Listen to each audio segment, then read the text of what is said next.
I walked into my own living room and realized they weren't waiting to talk. They were waiting to rule. When my daughter told me to sit down, I understood they'd already chosen my replacement. Tuesday is usually noisy. Plates, homework, the TV too loud, somebody asking me to fix something I haven't even seen yet. I came home with dust in my hair and my shoulders locked from hauling rebar all day. The kind of tiredness that makes your keys feel heavy. I pushed through the front door expecting normal. What I got was staged. My living room furniture had been pulled into a semicircle like a cheap courtroom. My wife, Amanda Reynolds, sat dead center on the couch. Back straight, hands folded, face set like she'd practiced it in the mirror.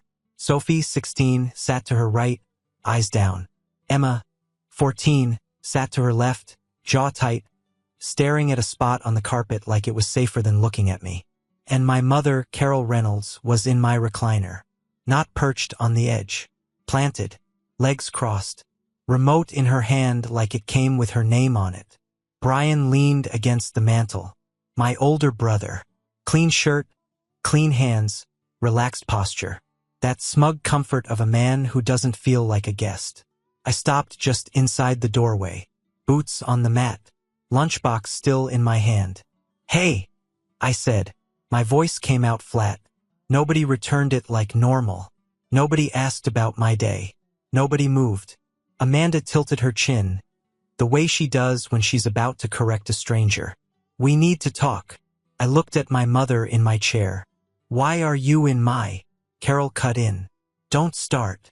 Brian smiled without showing teeth. "Let's keep it calm, all right?" That's when I saw it. The shared script. They practiced patience. The way their faces held steady like they'd already heard every version of me in rehearsal. Emma's voice was small but sharp. "Sit down." I stared at her. My youngest is telling me where to put my body in my own house. Sophie finally looked up, and the look wasn't hate. Worse, it was approval, like she was proud of herself for saying what she'd been coached to say. "You're not in charge anymore," she said. The words hit the room and didn't bounce. They landed. I set my lunchbox down on the entry table slowly. Not because I was calm, because I could feel the heat rising, and I knew exactly what they wanted. They wanted me to be loud. They wanted to scare me scary. They wanted a story they could repeat later with wide eyes. Amanda watched me like a prosecutor watches a defendant. "Your temper." "My temper," I said, controlled. "You rearranged the living room to tell me I'm not in charge? And you're leading with my temper?" Carol shook her head like I was proving her right. "We're worried about the girls." Brian pushed off the mantel like he owned the floor. "We think it'd be best if I helped out more around here." Helped out. Amanda didn't even glance at him when she said it, like the decision was bigger than any one person. "The girls need stability. A stronger presence." I looked from her to Brian, then to my daughters, who wouldn't meet my eyes long enough to flinch. "A stronger presence," I repeated. Brian's shoulders lifted in a humble little shrug. "They just need a man they can count on." That's when I understood the whole shape of it. Not a talk, not a concern, a transfer of power, a soft coup in my own living room. I didn't sit. I stood there with my work stiff back and my hands empty and my name being sanded down into something they could step over. And for the first time in my life, I realized my home wasn't a home in their minds. It was a courtroom, and I was already sentenced. I left without raising my voice. That's the part nobody in that living room expected. I didn't slam doors, didn't point, didn't plead. I grabbed my keys, walked out like I'd forgotten something in the truck, and let the cold air hit my face hard enough to keep me steady, because I could feel it, how they were setting the trap. Every word they threw at me had a handle on it. Every sentence was bait. Temper, control, instability. They wanted a reaction they could replay later with worried faces. I wasn't giving them that. Tom Walker lived 10 minutes away in a plain ranch house with a single-car garage and a driveway that always had oil stains like a badge of honesty. He answered the door in sweatpants and an old flannel, squinting like he already knew why I was there. "You look like you just found a body," he said. "Got beer?" I asked. He stepped aside. "Yeah, come in." His kitchen smelled like coffee and motor oil. Tom had built his life the same way I built mine, one hard week stacked on the next. We'd met when I was coming apart after my first divorce, and he'd watched me crawl back into myself, then into a business, then into this house I was apparently no longer in charge of. He cracked 2 beers without asking questions and slid one across the table. I took a pull and stared at the wood grain like it could rearrange my thoughts. "They staged it," I said. "Like a hearing." The furniture moved. Everybody was sitting like they had assigned seats. Tom didn't laugh. He didn't make a joke. He waited. "My mother was in my recliner," I continued. "Brian was leaning on the mantel like he pays the mortgage. My girls—" I stopped for half a second. "My girls told me to sit down." Tom's jaw worked once, like he was chewing something bitter. "And Sophie says I'm not in charge anymore," I added. "Now we need to talk. Now we're scared." Just like it was a fact. Tom's eyes drifted to the beer in his hand and then back to me. "What did Amanda say?" "She talked about my temper, about stability, about a stronger presence." I let that sit for a second. "Then Brian says he should help out more." Tom's face changed a fraction. Not surprising. Not confusion. Recognition. I watched it happen and felt something tighten in my chest. "What?" He blinked slowly. "Nothing." I leaned forward, voice still level. "Tom." He exhaled through his nose like he was deciding whether to step onto a nail. "Man." "What?" I said again, quieter this time. Tom's fingers tapped once on the bottle. I didn't want to be the one to say it. I didn't speak. I just looked at him, because a real friend doesn't do the soft dance.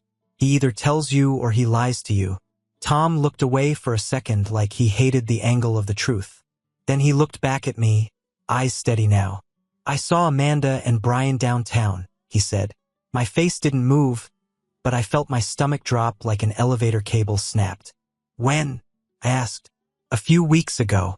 Outside that new place on Main, the one with the patio." He swallowed. "They weren't just talking." I set my beer down carefully. Not gentle. Deliberate. Tom held my gaze. Close enough that it wasn't a misunderstanding. The kitchen went quiet in a way that makes the fridge hum sound loud. I nodded once, like I was receiving a job site report, like it was just information. But my hands went cold. "You sure?" I asked, even though I already knew. Tom didn't flinch. "I'm sure." The word sat there between us, ugly and plain and final. Fair. It wasn't a suspicion anymore. It wasn't a gut feeling I could argue with at 3 in the morning. It wasn't me being paranoid or controlling. It was a fact. A weight. And facts don't care about how calm you are. I leaned back in the chair and stared at the ceiling for a second, breathing through my nose. Tom waited like a man who understands that some news has to sink in before you can stand up again. When I looked back at him, my voice was even. "Why didn't you tell me?" His expression tightened. "Because I didn't want to be wrong. And because you've been through enough." I nodded again, slow. "Yeah." Then I said the thing that surprised him. "Tell me exactly what you saw." Tom blinked. "What?" "I'm done guessing," I told him. "If they're building a story about me, I'm building one about them. And mine's gonna be real." Tom's face hardened in a way I recognized. Loyalty turning into purpose. He pulled his phone out, set it on the table, and started talking. And as he did, my confusion turned into something sharp. Not rage. Clarity. I didn't sleep. Not because my thoughts were loud. Because they were organized. Tom's words kept playing in clean loops. A few weeks ago, outside the patio place, close enough it wasn't a misunderstanding. He'd given me details, not drama. Enough to turn my gut into a map. Around 11:40 p.m., I drove back toward the house. I didn't pull into the driveway. I rolled past, turned at the corner, and parked down the street where the porch light couldn't reach me. My truck ticked softly as it cooled. The street was quiet except for a distant dog barking once and stopping like it got corrected. I watched my own house the way I'd watch a job site after hours, looking for what shouldn't be there. The front curtains were half drawn. Living room light on. No silhouettes. No movement. Then my eyes settled on the driveway. Brian's car. A slick luxury thing that looked wrong in front of my garage. Parked where my girls played basketball on weekends. Where I'd taught them to dribble and shoot. Where chalk lines still ghosted the concrete. Seeing it there did something arguments couldn't. It wasn't just proof he'd been around. It was him practicing ownership. Like the house was already his and my family was already adjusted to his presence. Like my absence was a feature, not a problem. I sat there with both hands on the steering wheel, breathing slow. I could have stormed in. Could have made it loud. I could have yanked the door open and asked questions that would be turned into accusations by morning. But that would have been their story. He's unstable. He's angry. He's scary. We're protecting the girls. I stared at that car and understood the real game. They didn't just want me out. They wanted me wrong on the way out. So I didn't move. I watched the house for another 20 minutes. No one came outside. No door opened. The driveway stayed still like a photograph that insulted me. And in the dark, I made a decision that felt cold and clean. Tomorrow, I'm going to learn the whole truth. Not from their mouths. Not from some staged tribunal. From what they left behind. From what they couldn't help doing when they thought I was beaten. I put the truck in drive and pulled away without headlights for the first few yards. Rolling silent until I hit the corner. I didn't feel calm. I felt focused.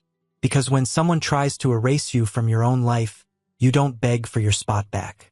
You document the theft. Morning came gray and thin. I waited until I knew the house would be empty. School drop-off, errands, whatever routine they thought belonged to them. I parked a block away and walked in like I still had a right to turn my own key. Because I did. The air inside smelled like lemon cleaner and old coffee. Quiet. No Tuesday noise. Just that hollow calm that makes a house feel like it's holding its breath. I went straight to the bedroom. Not sneaking. Not rushing. Focused like checking a job site after a beam failure. You don't panic. You assess. Amanda's laptop was on the dresser. Open. Screen still glowing like she'd stepped away for a second and forgot the world had consequences. No password prompt. No lock screen. Just her inbox and a message thread pinned to the top. Brian. I stared at his name for one beat, then sat down and read. It wasn't one message. It was weeks. A timeline laid out in casual lines. Meetups, excuses, coordinated stories. The kind of planning that doesn't happen by accident. And then it got worse. Because it wasn't just about them. It was about me. They talked about keeping the girls aligned. About framing my reactions. About using my mother as a stabilizing voice. About painting me as the problem until it became the only story anyone remembered. No graphic details. None needed. The tone told me everything. Cold, strategic, almost bored. Like my marriage was a project and I was the obstacle they were removing. I scrolled, slower now, feeling my heartbeat stay steady while something deeper in me hardened. There it was in plain language, references to that living room tribunal like it was a successful first step. Notes about what to say next time, what buttons to push, how to get Sophie to repeat lines like not in charge anymore so it sounded like it came from her, not from Amanda. They weren't betraying me. They were replacing me. I took photos with my phone. Time-stamped. Screen after screen. Then I forwarded what mattered to an email account Amanda didn't control. The way you back up blueprints before someone loses them. When I closed the laptop, my hands didn't shake. My stomach dropped, yes. But my mind was clear. If they were writing my exit plan while I paid the mortgage, then fine. I'd write the ending myself. I didn't take the laptop. I didn't wreck anything. I didn't pace around the bedroom like a man losing his mind. I did what I do when something goes wrong on a job. I documented. I printed the parts that mattered, names, dates, plans. Not every line. Just enough that nobody could call it misunderstanding without lying on purpose. I forwarded copies to myself and saved backups, because I'd learned a long time ago that people who betray you don't suddenly get honest when cornered. They get slippery. Then I sat at the kitchen table and waited. The house stayed quiet until the front door opened and closed. Footsteps. A bag set down. Keys tossed into the bowl like this was still normal life. Amanda walked in with her practiced calm. Hair up, coat half off, face already arranged for whatever role she thought she needed today. She stopped when she saw me, not surprised I was home, surprised I was still here. Her eyes dropped to the papers spread in front of me. What are those? I took a slow sip of coffee. Sit down. She didn't like the words coming from me. I saw it in the way her mouth tightened before she moved. She slid into the chair across from me like she was entering a negotiation, not a marriage. Amanda glanced at the top page. Her pupils tightened. A crack, small, quick. Then she tried to plaster calm back over it. You went through my laptop? She said, like that was the crime. I read the plan you and Brian wrote about pushing me out. I answered. Call it whatever makes you sleep. She leaned back, crossing her arms. You're paranoid. You've been spiraling for weeks and I held up one page, just enough for her to see her own words staring back at her. Save it. Her eyes flicked over the lines. I watched her throat move when she swallowed. You don't know what you're reading, she said, quieter now. I know you coached my daughters, I replied. I know you used my mother as cover. I know Brian's been parking in my driveway like he owns it. And I know you're not shocked I found this. Just angry I did. Amanda's mouth opened, then closed. Her confidence kept slipping like a tire on wet concrete. I kept my voice level. Whose idea was the family meeting? Silence. Amanda. I didn't raise my tone. I sharpened it. Whose idea? Her eyes darted away for half a second, and that half-second answered me better than any confession. I nodded once. How long have you been telling the girls I'm the problem? She stared at the tabletop like it had the words she wanted. Her fingers pressed into her forearm, hard. I waited. No pressure. Just time. Because when a liar runs out of safe exits, they either explode or fold. She didn't fold. She didn't explode. She went quiet. And that quiet was her admission. I set the papers down and leaned forward a little. Not threatening, not pleading. Just a present. Here's what's going to happen, I said. Brian is out of my house. Effective today. Amanda's eyes flashed. You can't just. Yes. I cut in, calm as a measuring tape. I can. This is my home. He's not welcome here. Her jaw worked. The girls are going to hear the truth, I said. Not your version. Not his version. The truth. Amanda's composure cracked again. Deeper this time. Her voice came out sharper. You're trying to control everyone. I let that sit for a beat, then smiled once. No warmth in it. No, I said. I'm done letting you. Her eyes went hard. So what, you're going to ruin your own family over emails? I stood up slowly, picked up the stack, and tapped it into a neat pile like I was straightening lumber. You already tried to ruin it, I told her. I'm just not going to be replaced quietly. I turned and walked out of the kitchen before she could find a new angle. Because boundaries don't require permission. And I'd just drawn the first one in ink. For the next week, I acted normal. Not soft. Not friendly. Just steady. I came home at the same time. Ate dinner. Did dishes when it was my turn like I always had. Asked the girls about school without pushing. Helped when they let me, backed off when they didn't. I didn't chase their eyes or beg for warmth. I gave them space to remember who I was without Amanda narrating over me. Amanda watched me like she was waiting for the slip. Every calm good night from me made her shoulders tighten. She wanted me hot. She wanted me to be reckless. She wanted evidence. I gave her none. Instead, I kept notes. Not dramatic. Not obsessive. Clean. Dates, times, license plates. Who arrived, who left, what days Brian's car showed up, how long it stayed. I documented like a contractor documenting delays and defects, because if you don't write it down, someone else will rewrite it. Brian started appearing like clockwork. Tuesday, 6:12 p.m. Thursday, 7:05 p.m. Saturday afternoon. Just stopping by. Like he didn't feel the word by applying to my home anymore. He didn't knock like a guest. He walked in like family. My mother, Carol, played her part too. Always in the same seat, always a little too quick to correct me in front of the girls, always ready with a sigh that said here we go even when nothing was happening. And the girls were careful around me at first, like they'd been told I was a risk. But kids aren't blind.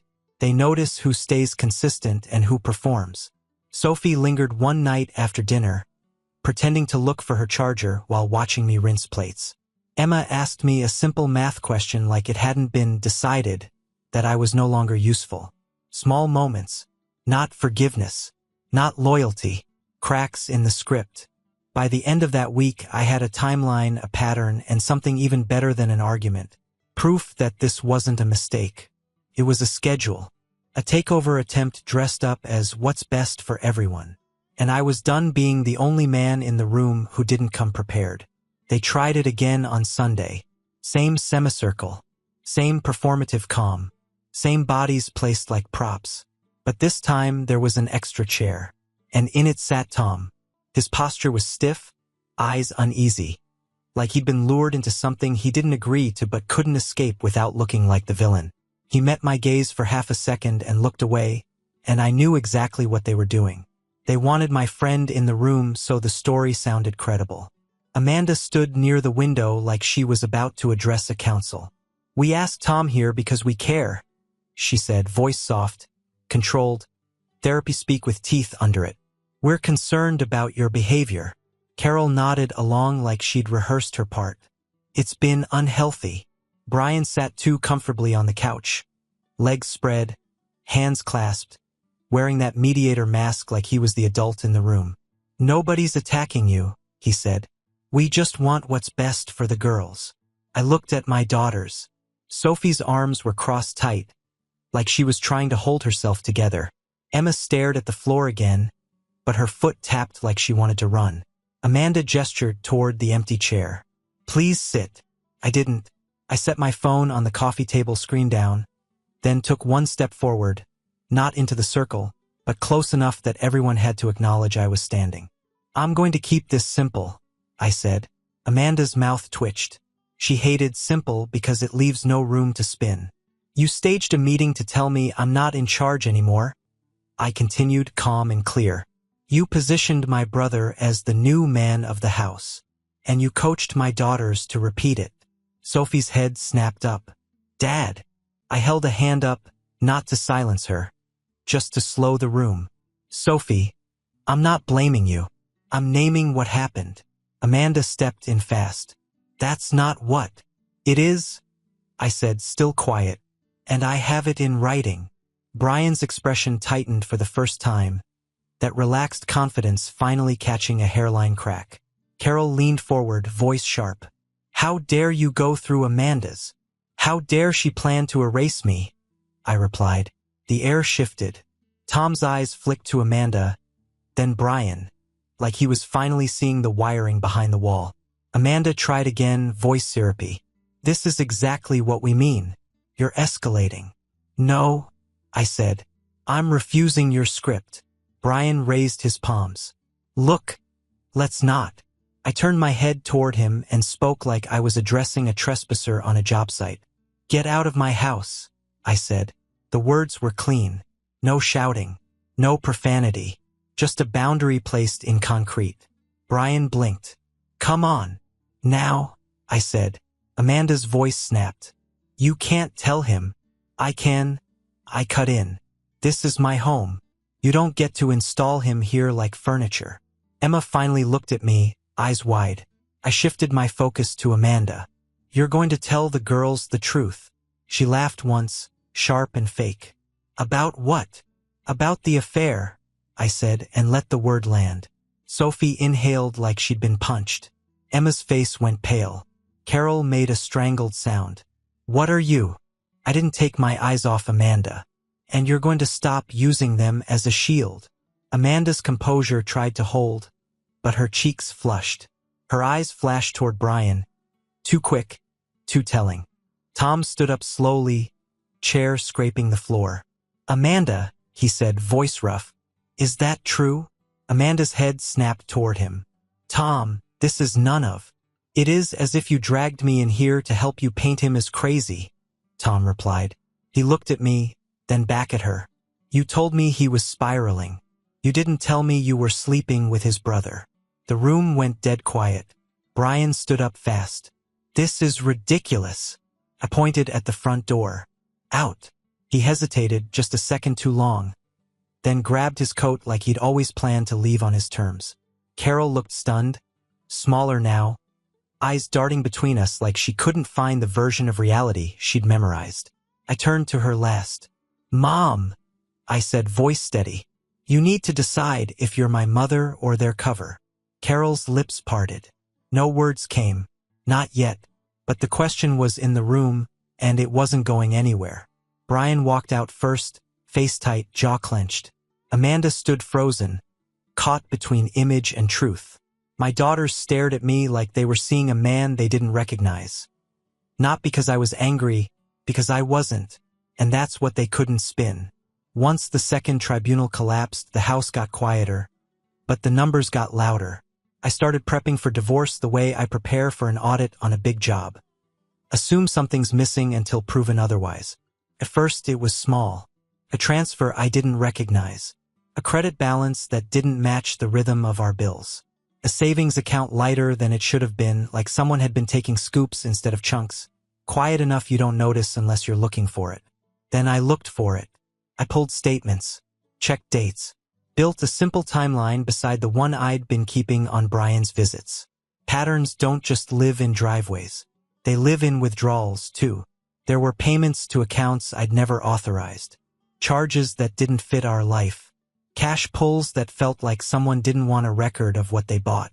And the deeper I dug, the clearer it got. Brian didn't just cross a moral line. He crossed a legal one. I sat in Ms. Harper's office 2 days later. Clean desk, sharp eyes, no patience for excuses. I handed her a folder with printed statements, screenshots, and my notes. She didn't react like a therapist. She reacted like a professional who recognizes a problem with teeth. She flipped pages, marked dates, and tapped one transfer with her pen. This isn't normal household spending, she said. No, I answered. It's a siphon. She looked up. Do you have access to all accounts? Enough, I said. And I have backups. Ms. Harper nodded once like I'd passed the first test. Then we move carefully. You don't confront them about money again. You let the process do the talking. When I got home, Amanda was waiting in the kitchen with that same practiced calm, until she saw the folder in my hand. What is that? She asked. I didn't raise my voice. I didn't smile. Consequences, I said, and for the first time, her confidence didn't crack. It buckled. Founders Day in our town is simple. Flags on Main Street, food trucks, kids with painted faces, and a stage where local leaders get to shake hands and pretend they're stitched into the community. Brian loved it. He'd taken on a visible role, committees, speeches, smiling for photos. The kind of polish that makes people assume your character is as clean as your shirt. I didn't show up angry. I showed up prepared. Ms. Harper had already filed what needed filing. I had copies of what mattered, packaged the right way, and delivered to the right people, quietly, legally, and without drama. Not a scene. A record. When Brian stepped up to the mic, he did his usual. Confident, relaxed, like he belonged there. Amanda hovered off to the side, trying to look supportive while her eyes scanned for threats. Then the threat turned into a question. One of the board members, an older guy who'd known our family for years, walked up, leaned in, and spoke low. Brian's smile didn't drop right away. Twitched first. Then it failed. He looked out over the crowd like he was searching for an exit that didn't exist. He didn't finish his remarks. He handed the mic off too fast and stepped down like the stage had grown hot under his feet. Within minutes, his phone was glued to his ear and his car was gone. Amanda followed the same pattern, panic dressed as dignity. By that evening, she was packing and calling family out of state like she'd suddenly remembered she had somewhere else to be. My mother came by 2 days later. No lecture, no authority, just a smaller version of herself standing on my porch. I was wrong, she said. I didn't punish her. I didn't soothe her. I just nodded. Yeah. The girls didn't know where to put their feelings at first. Sophie stayed angry. Emma stayed quiet. But they started watching me again, not for explosions but for consistency. So I stayed. Counseling. New routines. School events I used to miss. Dinners where my phone stayed face down. Small repairs around the house that reminded them I wasn't leaving, even when it would have been easier to disappear into work. I learned something I should have learned sooner. Providing isn't a substitute for being present. And from that point on, I stopped letting life happen around me. I showed up while it was happening. Subscribe and stay one step ahead of cheaters. And trust me, the next story makes this one look like a fairy tale.